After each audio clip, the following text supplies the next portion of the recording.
ISO down since I'm outside. Bring it down to 100. The aperture's open up to 1.8. Shutter speed's at 1/50. Now I'm at 2 stops on the ND filter, so I'm gonna crank it up to 5. Brah. What I've always been wanting.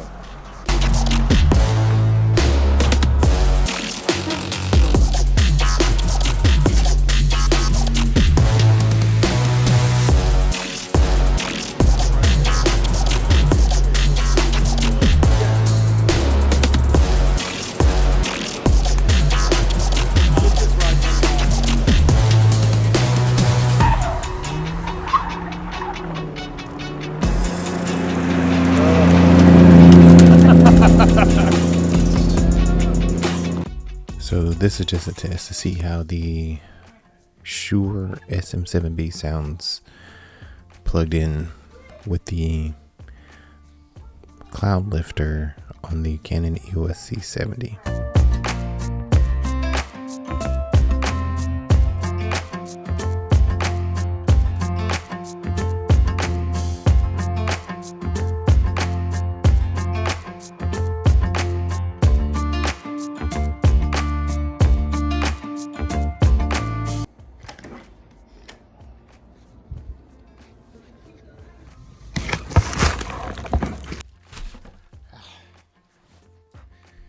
All right, thanks guys for dropping by today. I just got this mail.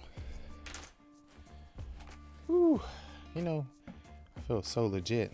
I just got 3 packages in the mail.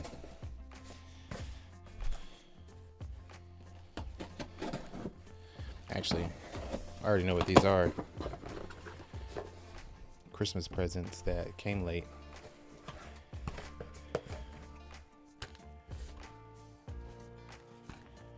All right, so this one, we're going to get to the topic of the discussion in just a minute. This one is a stylus. You can use it for your iPhone or your iPad if it's not compatible with the original Apple Pencil or the Apple Pencil 2. So like stuff that you can't use those Apple Pencils on, you can use this device. So that's good. Peel that off. Dang, that stuck to my finger.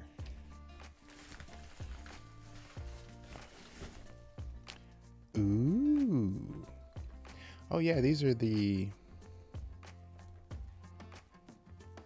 fine tip marker colors. Yeah. So these are our Christmas gifts.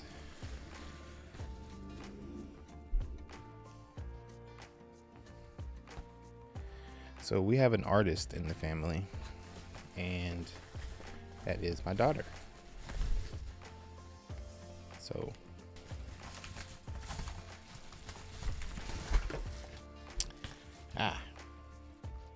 and calligraphy books. All right, so I'm gonna stick all this over here. All right. Thanks for dropping by, guys.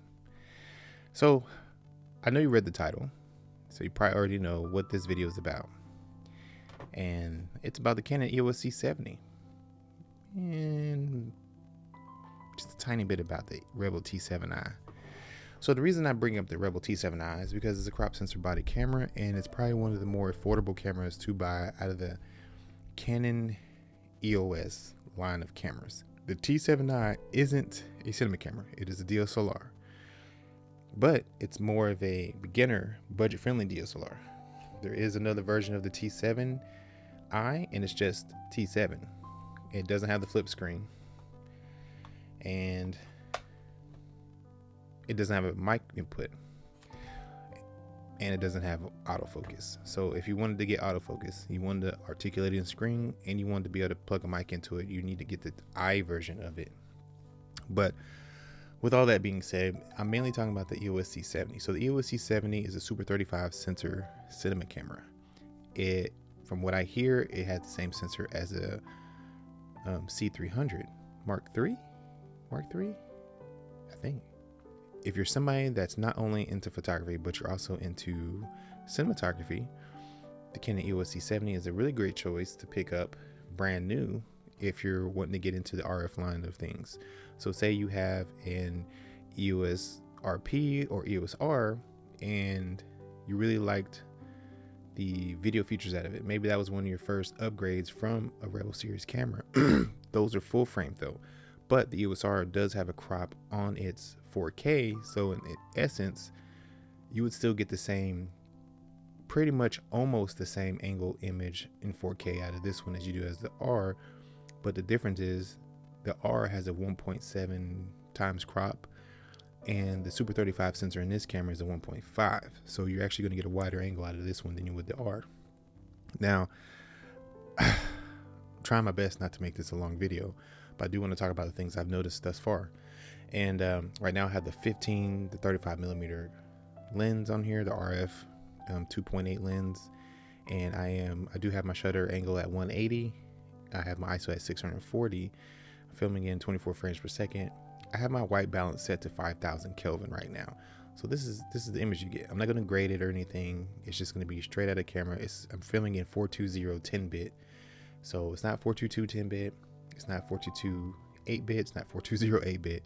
420 10-bit.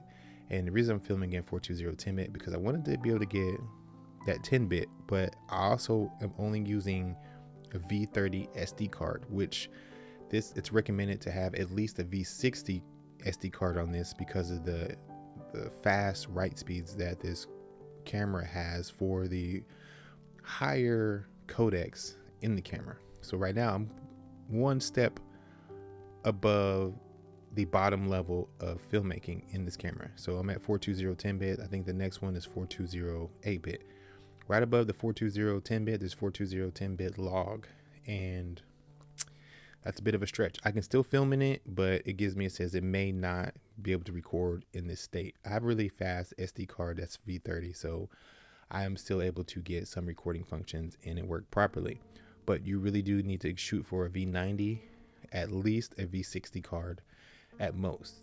If you do have a V30, it doesn't stop you from being able to use it. Just don't film in the higher codec forms because you might risk damaging your card.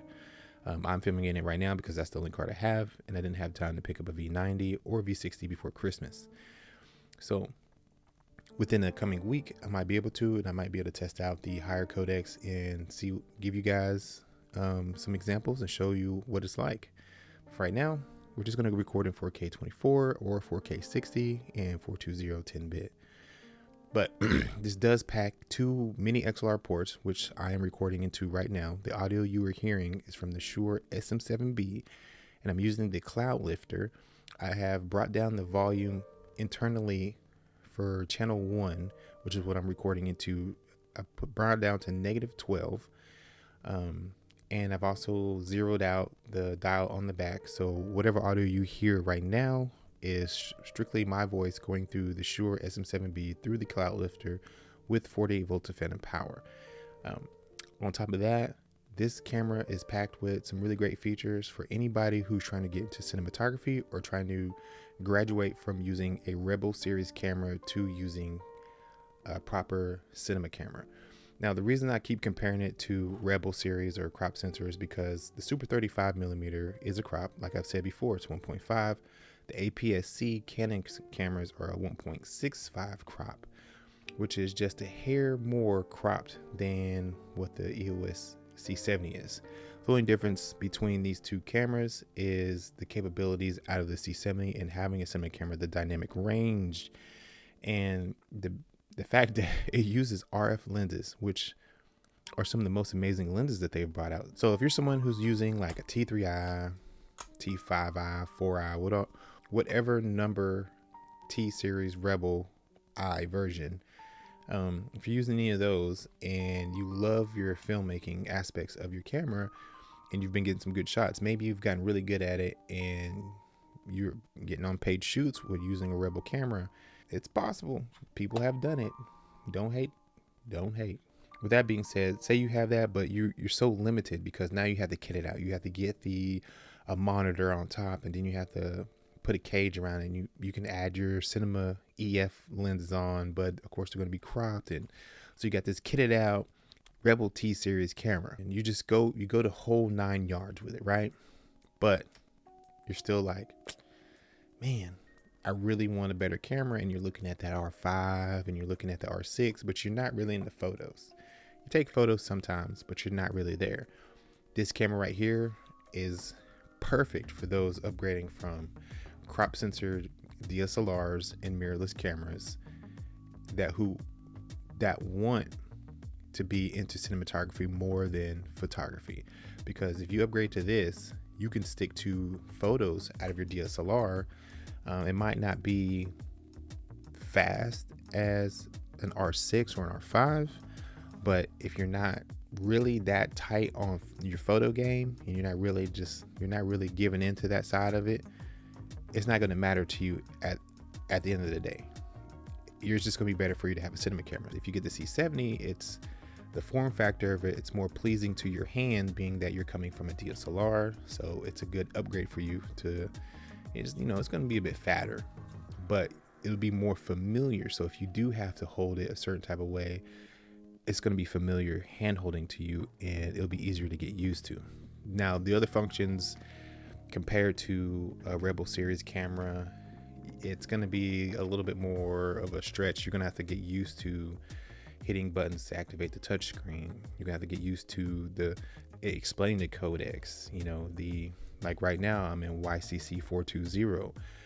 That it doesn't show you that kind of stuff inside of a Rebel series. So you're going to actually have to know certain things about what type of codec you're recording in and how to get to that codec and what shutter angle it is over shutter speed and stuff like that. So a 180 shutter angle would be a 1/50 shutter speed at 24 frames per second on a DSLR, but in here you have to put it at a 180 degree shutter angle. Now there's other shutter angles, but the most basic one to go with would be 180 degree shutter angle. Now, good way to learn these things before getting to the cinema camera, if you want to test out, is to get the ProTake app for your iPhone. If you do have iPhone, the ProTake app has the option to adjust your shutter angle or your shutter speed, and so it'll give you a chance to practice using those different features before you get to a cinema camera. But anyways, I just want to say a little bit, and I want to show you what the EOS C70 look like, and just to say, the next bit of content that I put out will be about the C70, and I'll just be diving in and discovering what this camera is all about and what cinema cameras are about, since this is my first time using a cinema camera as well. But thank you guys for dropping by, and yeah, I'll see you in the next video. Wait, no, can't say that. You guys will see me in the next video. Peace.